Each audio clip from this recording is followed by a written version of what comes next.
Hi friends, welcome to biology for DSC 6th class science text book semester 1 4th lesson మొక్కల గురించి తెలుసుకోవడం. ఈ లెసన్లో మనం ఈ వీడియోలో పుష్పం గురించి డిస్కస్ చేద్దాం. పుష్పాలను అంటే అధ్యయనానికి ఎన్నుకున్నప్పుడు బంతిపూలు, చామంతి లేదా సూర్యకాంతం పుష్పాలని ఎన్నుకోకూడదు అని అన్నారు. ఎందుకు ఎన్నుకోకూడదు అంటే అవి ఏకపుష్పాలు కాదు, అవి పుష్పాల గుంపులు అని మనకి తర్వాత తరగతుల్లో తెలుసుకుంటాం. అంటే బంతిపూలు, చామంతి, సూర్యకాంతం ఇవేంటి ఏకపుష్పాలు కాదు, అవి పుష్పాల యొక్క గుంపులు అవి. నెక్స్ట్, వికసించిన పుష్పం యొక్క స్పష్టమైన భాగాలను చూసినట్లయితే అవి పుష్పంలోని ఆకర్షక పత్రాలు. వికసించిన పుష్పం యొక్క స్పష్టమైన భాగాలు ఏమిటి? ఆకర్షక పత్రాలు. వివిధ పుష్పాలకు వివిధ రంగుల ఆకర్షక పత్రాలు ఉంటాయి. వివిధ పుష్పాలకి వివిధ రంగుల ఆకర్షక పత్రాలు అనేవి ఉంటాయి. నెక్స్ట్,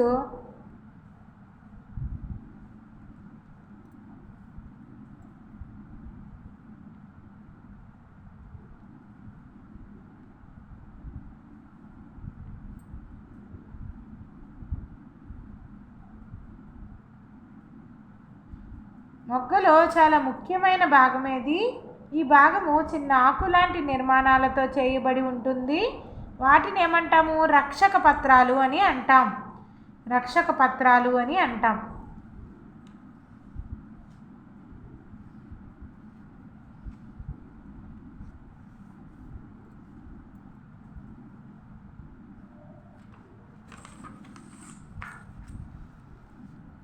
నెక్స్ట్, పుష్పంలో అన్నింటికన్నా లోపలి ఉన్న భాగాన్ని అండకోశం అని అంటారు.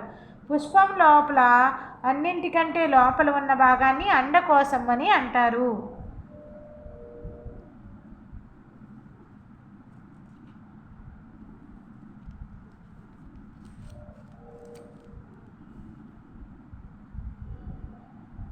పుష్పం యొక్క అన్నింటికంటే లోపలి భాగాన్ని ఏమంటాము? అండకోశం అని అంటాం. ఇక్కడ చూడొచ్చు మనం పటంలో అండకోశం, పుష్పం యొక్క భాగాలలో అండకోశం లోపలి భాగం. ఇవేమో కేసరాలు, ఇవి పరాగకోశం. ఇవి ఇంకో కేసరాలు, కేసరం యొక్క భాగాలు. కేసర దండం, ఇదేమో పరాగకోశం. కేసర దండం ఇదేమో పరాగకోశం.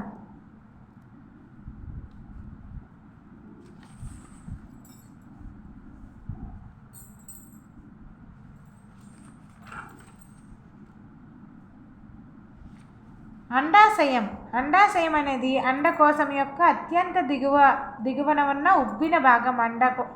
అండకోశం యొక్క అత్యంత దిగువన ఉన్న ఉబ్బిన భాగం అండాశయం. అండకోశం యొక్క అత్యంత దిగువన ఉన్న ఉబ్బిన భాగం ఏంటి? అండాశయం. నెక్స్ట్, అండాశయం యొక్క లోపలి భాగాలను కనుక మనం ఒక కటకాన్ని ఉపయోగించి చూసినట్లయితే అండాశయంలో చిన్న పూసల వంటి నిర్మాణాలు ఉంటాయి. వాటిని అండాలు అని అంటారు.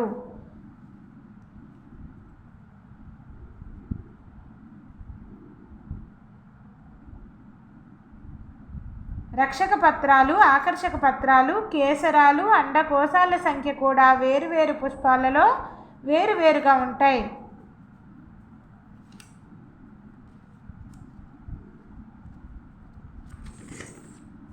ఇప్పుడు సారాంశంలో ఉన్న ముఖ్యాంశాలను ఒకసారి చూద్దాం. మొక్కలు ఎత్తు, కాండం యొక్క స్వభావము మరియు కొమ్మల ఆధారంగా సాధారణంగా వాటిని గుల్మాలు, పొదలు మరియు వృక్షాలుగా విభజిస్తాం. కాండం పత్రాలు, పుష్పాలు, పండ్లు కలిగి ఉంటుంది. సాధారణంగా పత్రాలు ఒక పత్ర వృంతం, పత్రదళం కలిగి ఉంటాయి. పత్రాలపై ఈనెలు విస్తరించి ఉండే విధానాన్ని ఈనెల వ్యాపనం అని అంటారు. ఇవి జాలాకార లేదా సమాంతర ఈనెల వ్యాపనం కావచ్చు. పత్రాలు బాష్పోత్సేకం అనే ప్రక్రియ ద్వారా నీటి ఆవిరిని బయటికి పంపిస్తాయి. ఆకుపచ్చని ఆకులు సూర్యరశ్మి సమక్షంలో కార్బన్ డయాక్సైడ్ మరియు నీటిని ఉపయోగించుకుని కిరణజన్య సంయోగ క్రియ ద్వారా తమకు కావలసిన ఆహారాన్ని తయారు చేసుకుంటాయి.